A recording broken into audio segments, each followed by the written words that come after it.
Okay guys, let's put some black stain on this thing. Here we go. You ready? Here we go.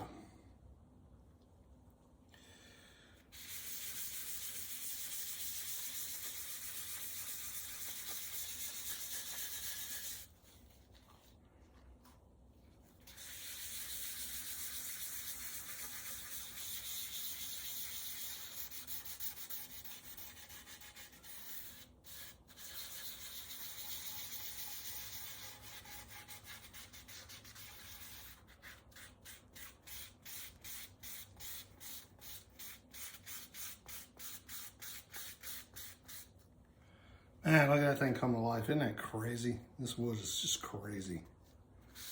Crazy pretty. And we can get along those edges there like we were talking about. Down inside here.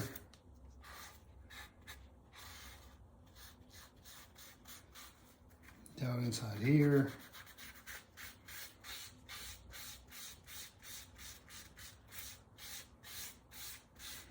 And we don't have to worry too much about overlapping like you normally would, but we don't want to get crazy about it because we're going to sand this off, remember? But just look at this thing come to life.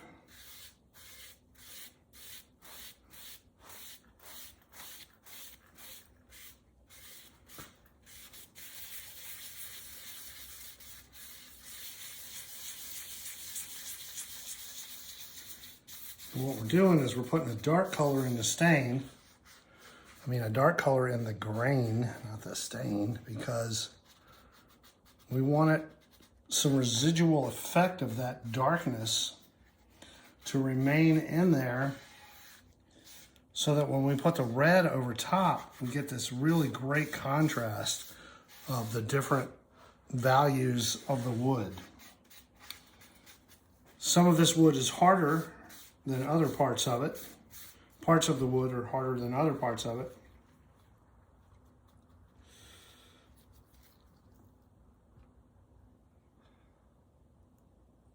Sorry about that, I had a low battery thing, I gotta get this done.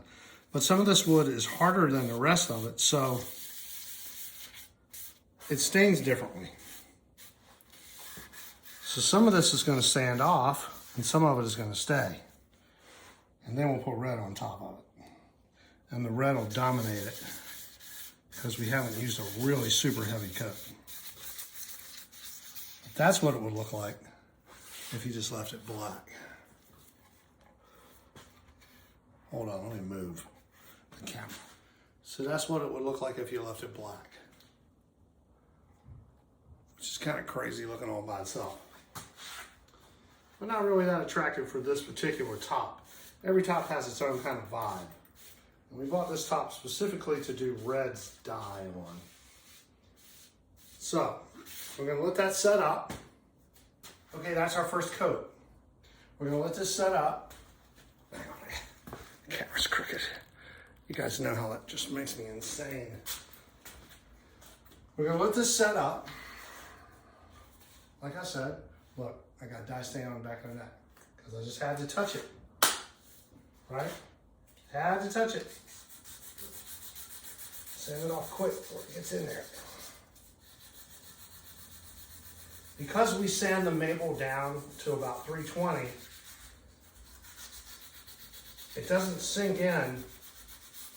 Hold on, I got this black off the back of the neck where I didn't have enough sense not to touch it with my fingers that already have dye stain on. Hold on, take it close.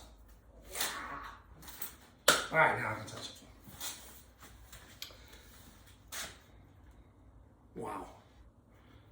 Crazy looking all by itself.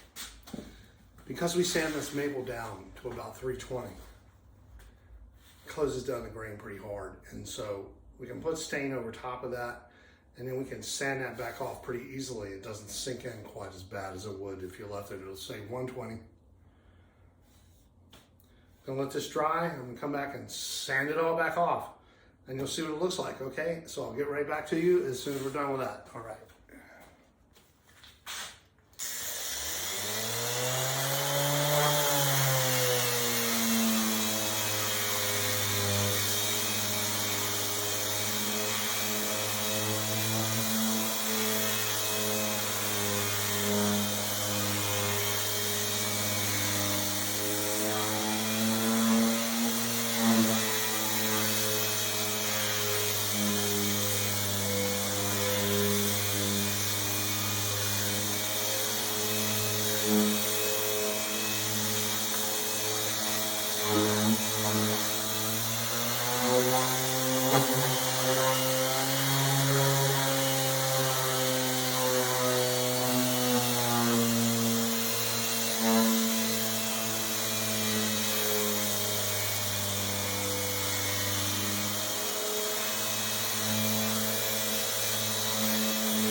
Sorry for the weird kind of time cut in the video, but the battery died. Because the battery can last for a week until you start to do a video and then it dies. Remember me telling you where you're going to sand most of it back off? This is what I'm talking about. You see the darkness in there that gives it that 3D look? All right, I'm going to hit this a little more with the block. And of course, that's the easy part because it's flat. Now I got to come back and hit the contours. Right? Do the same thing that we're doing here. Get the majority of the black off of it. And when we put red on top of this, of course, that's going to intensify the black and it's going to really pop in all of the other places. Okay, so that's where we're at so far on this. I'm going to stop now. I'm going to go cook a steak. I'm going to eat some dinner. And we'll get back and we'll start doing some red, okay? You guys be good. We'll see you out there. Earth Guitars. Bye now.